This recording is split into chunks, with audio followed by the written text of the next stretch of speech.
Yeah, hello and welcome back to Triumph of the Patriot, Chapter 3. In the last chapter we witnessed how my favorite character, Stronko Manly Man, unfortunately died. But also, on the other hand, we also got rid of an evil criminal kid.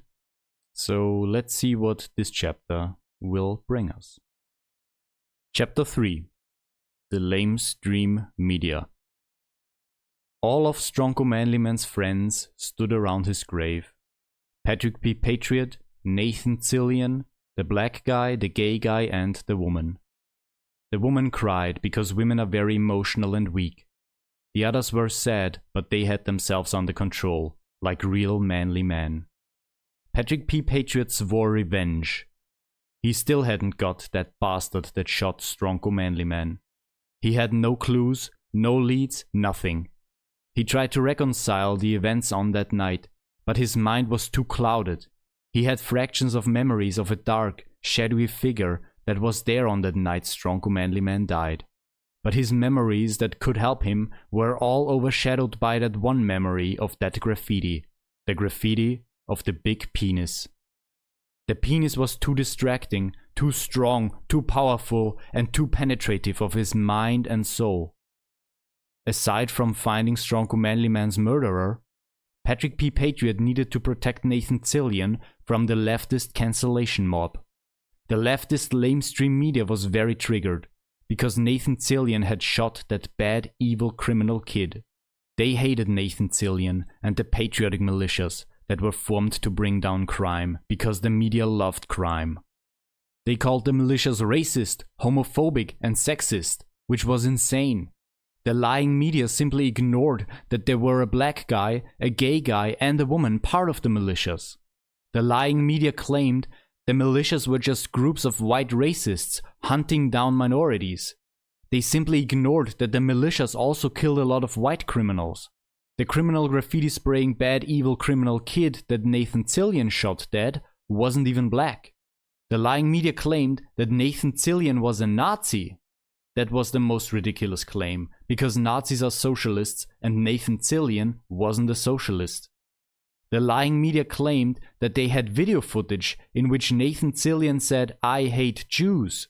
Patrick P. Patriot had no idea what the problem was with that statement.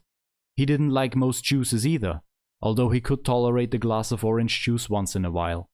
And even if Nathan Cillian said in that video that he didn't like Jews, that quote was probably totally ripped out of context anyway. But that didn't matter. Unfortunately, the lies of the lying media were stronger than our patriots and convinced people that the militias were bad. Ordinary, regular people were tricked by the media into protesting against the patriotic militias.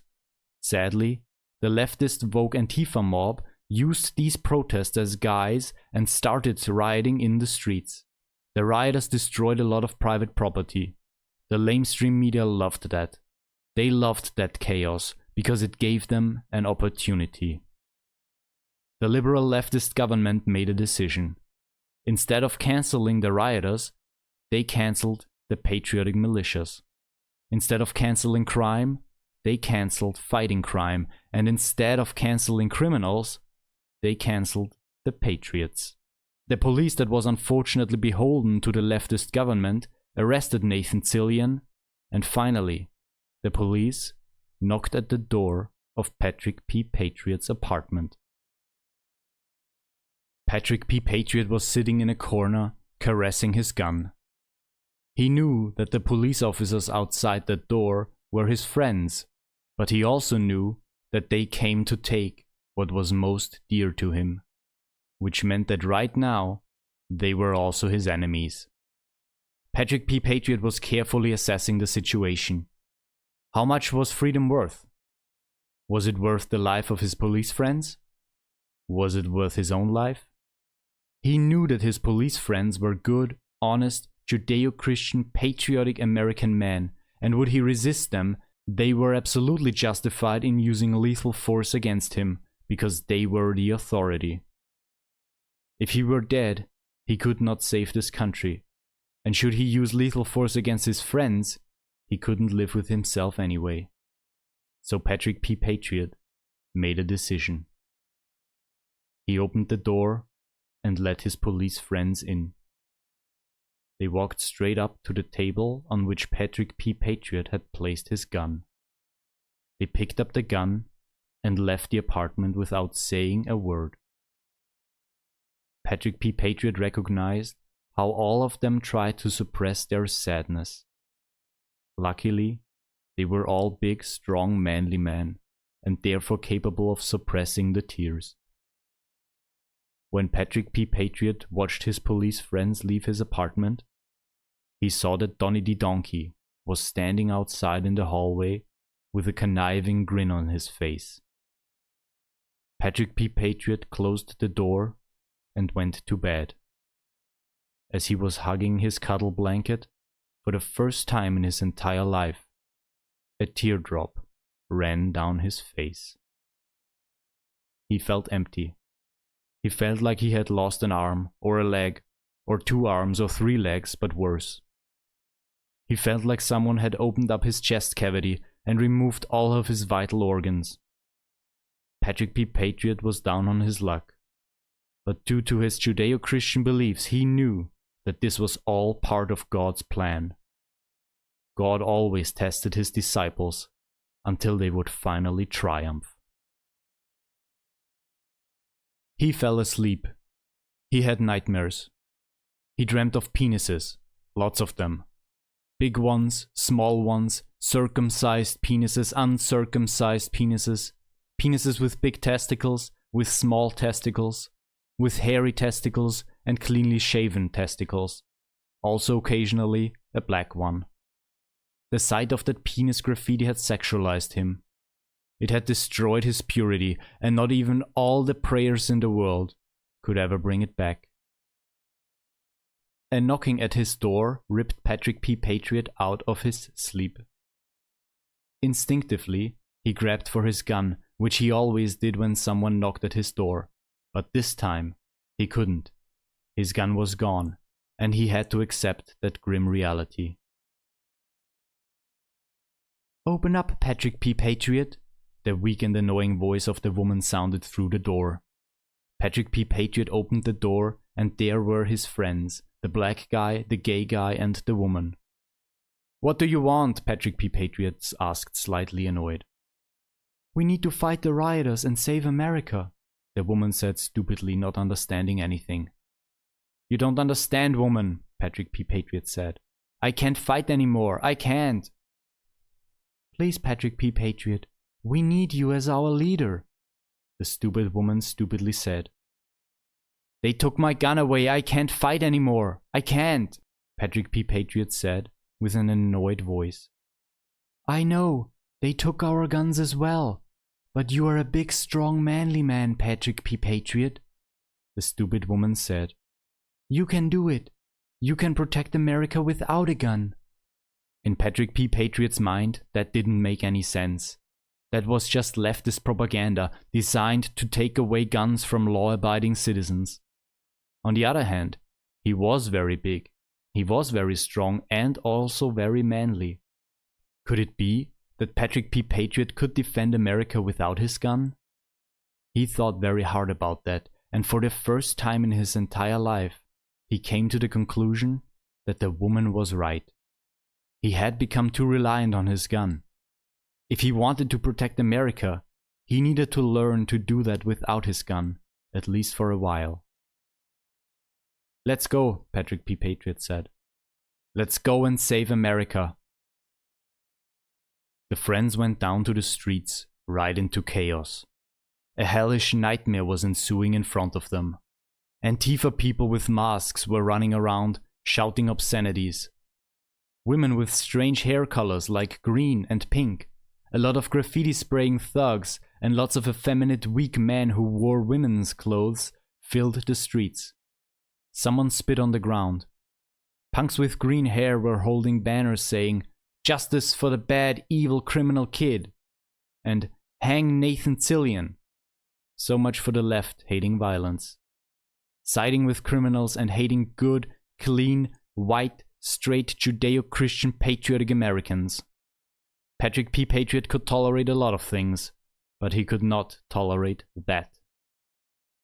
What has America come to? The woman said with her usual weak voice. The police was just standing idly by, watching the chaos. Only Donny the donkey was agitated. He loved that chaos. He finally showed his true colors as a bad apple in the police basket. He encouraged the rioters, gave them support by looking at them friendly. "Attack!" Patrick P. Patriot shouted and started running towards the rioters. His friends followed him. The woman was extremely slow. Patrick P. Patriot jumped into the crowd and started punching around him. He immediately knocked out 3 women with green hair, 1 scrawny-looking punk, and 2 Antifa kids with their faces covered up. The black guy and the gay guy also started throwing punches. The black guy focused on knocking out people who held banners because they couldn't hit back. The gay guy started slapping the effeminate men in drag and tugged their hair. The woman was also doing something, but that didn't really matter because she was a woman. Whilst Patrick P. Patriot's attention was occupied with fighting 20 people simultaneously, secretly, Donny the donkey snuck up behind him. When Patrick P. Patriot recognized that Donny the donkey was standing right behind him, it was already too late. For a split second, Patrick P. Patriot felt 50,000 volt rushing through his body. Shortly before he fell unconsciously to the ground, he saw Donny the donkey with a taser in his hand. In his unconsciousness, Patrick P. Patriot dreamt of penises again. He tried to run away from them, but then he recognized that behind all of the penises that he saw, there was a dark, shadowy figure lurking, hiding. He tried to uncover in his mind who that figure was, but it was futile. The wall of penises was too thick, too strong, and Patrick P. Patriot could not force himself to remove the penises, to break through that wall. He couldn't touch them, shove them to the side and go through them because he was too straight and appalled. When Patrick P. Patriot woke up again, he found himself in a jail cell. He knew that cell. Back when he was still a police officer, he had shoved a lot of thugs in here. Now he was the thug. His friend the gay guy was also there with him. The gay guy looked very gay. Even though the gay guy was his friend, Patrick P. Patriot felt slightly uncomfortable being alone with him. This was the first time he had time to talk to him. "How are you, gay guy?" Patrick P. Patriot asked. "I'm good. I also was unconscious for a while. Don't know what happened in the meantime. I don't know where the black guy and the woman are," the gay guy replied with his gay voice. "Why are you gay?" Patrick P. Patriot asked the gay guy. The gay guy began explaining. "When I was 5 years old, I walked down the street. It was carnival. And then I saw it, a group of men dressed as women walking down the street. This experience sexualized me, and from that moment on I was gay. I grew up to be a patriotic, American, white, patriotic, manly, Judeo-Christian, patriotic, manly man. But I could not be straight. It was impossible." Patrick P. Patriot felt very close to the gay guy. He himself had been sexualized recently. If the gay guy has never been healed of his gayness, would Patrick P. Patriot ever be healed from his sexualization? "Are you living your gayness?" Patrick P. Patriot asked. "No, I know it is a sin. I have never engaged in any kind of sexual deviance, but I do have those urges." Patrick P. Patriot was very confused. The gay guy was gay, but he knew that being gay was a sin. He did not give in to his gay urges, but also could not become straight. Similarly to that, Patrick P. Patriot knew that constantly thinking about penises was immoral and not good for his mental and spiritual well-being, but he couldn't stop either. Could it be that Patrick P. Patriot was gay as well? Did the sexualization through that penis graffiti make him gay? If so, what was the cure? Was there a cure? Patrick P. Patriot closed his eyes and said a prayer. He trusted God to reveal to him the answer, the cure to his misery, but all he could see in his own mind was a penis. But this one was different from those he saw in his nightmares. It had a glowing halo around its tip. Was that really the answer God gave him? A penis? God works in mysterious ways, Patrick P. Patriot thought. And if my destiny should be a penis, so be it. Maybe in order to be healed of your sexualization, you need to give in to these urges just once, Patrick P. Patriot suggested. I have also been sexualized as well. I see penises everywhere. I can't help myself either. Maybe we need to get this over with, once and for all, and then move on with our lives. What do you have in mind? The gay guy asked very gaily. Pull down your pants, Patrick P. Patriot demanded. I'll show you. The gay guy did so and exposed his penis.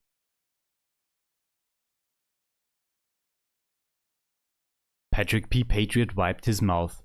He felt way better now. Although he wasn't sure whether this single act of gayness had cured him of his demons, he at least felt now prepared for every obstacle of come. We have to get out of here, Patrick P. Patriot said. I feel it. I feel that the leftist, communist Antifa Democrats are plotting something. Thanks to his police friends, Patrick P. Patriot and the gay guy were released after a few days of confinement. But it was already too late. With the patriotic militias out of the way, evil could finally reign.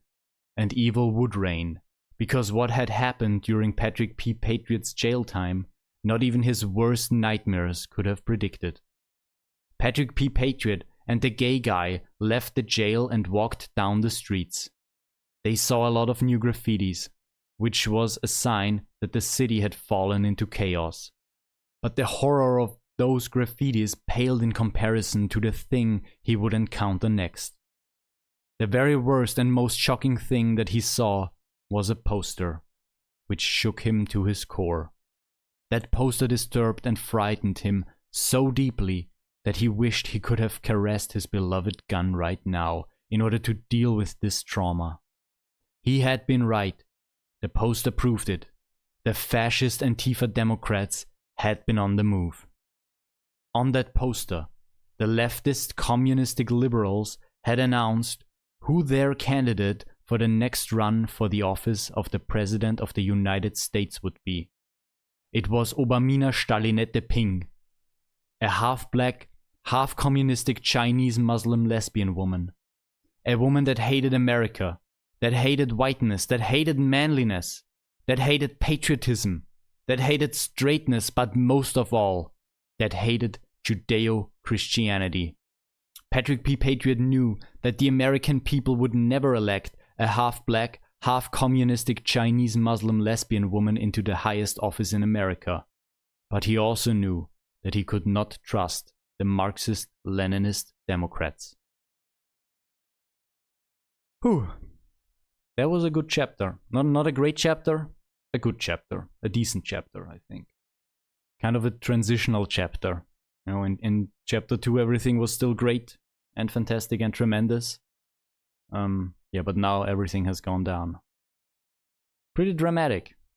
But luckily we all know what the title of the book is. It's Triumph of the Patriot. And this is what we will see. We will see in the end, I'm sure we will see the Patriot triumph. Thanks for listening. How are you, gay guy? Patrick P. Patriot asked. I'm good. Ooh, I'm gay. Ooh. What is a gay voice? Oh. I don't know what a gay voice is. Ooh. I like being gay. Yeah. I'm good. I'm good. I also was unconscious for a while. I'm good. I also was unconscious for a while. Okay, that's the voice. He at least felt now prepared for every obstacle of come.